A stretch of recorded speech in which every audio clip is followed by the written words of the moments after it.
Bonjour à tous et bienvenue dans ce nouveau tuto Zendesk. Alors aujourd'hui on va parler de contenu dynamique.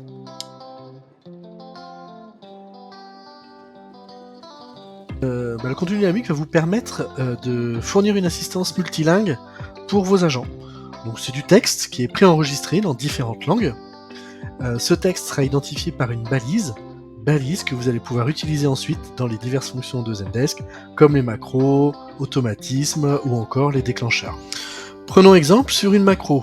J'ai une macro de relance client qui aujourd'hui est paramétrée uniquement en français. Je veux que cette macro soit dans diverses langues selon la langue de notre interlocuteur. Pour commencer, je vais créer donc le contenu dynamique. Pour cela, dans la console d'administration, dans le menu Espace de travail, outils de l'agent, menu Contenu dynamique. Je vais créer un nouvel élément de contenu dynamique en cliquant sur le bouton. Il faut mettre un titre et sélectionner la langue. Par défaut, c'est la langue français. Et je vais inscrire ici le texte, du coup, de mon contenu dynamique en français. Donc en fait, j'ai repris le texte de ma macro initiale.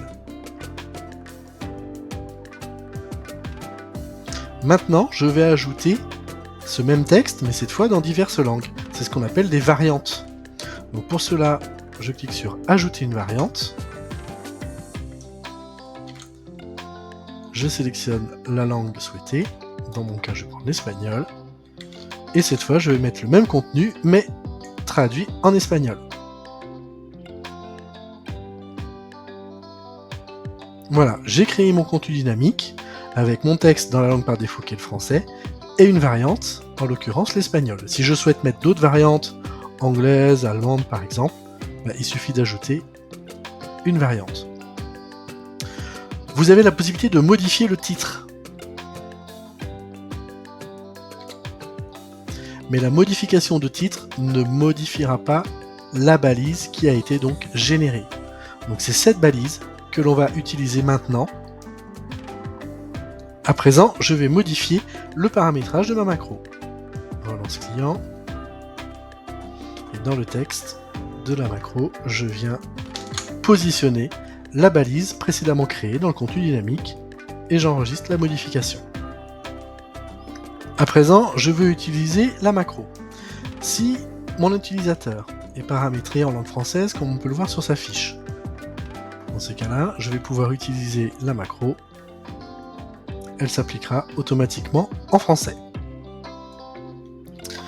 Si la langue par défaut de mon demandeur est l'espagnol, alors lorsque je vais vouloir utiliser la macro, c'est bien la version espagnole qui apparaîtra.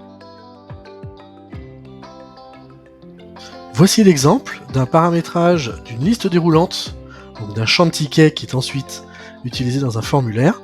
Donc je retrouve le paramétrage classique de ma liste déroulante. Par contre, dans les valeurs de champ, vous voyez, ce n'est pas le texte qui apparaît, mais ce sont directement les différentes balises qui ont été créées au préalable dans le contenu dynamique. Voilà, vous savez tout du contenu dynamique. À bientôt pour un prochain tuto.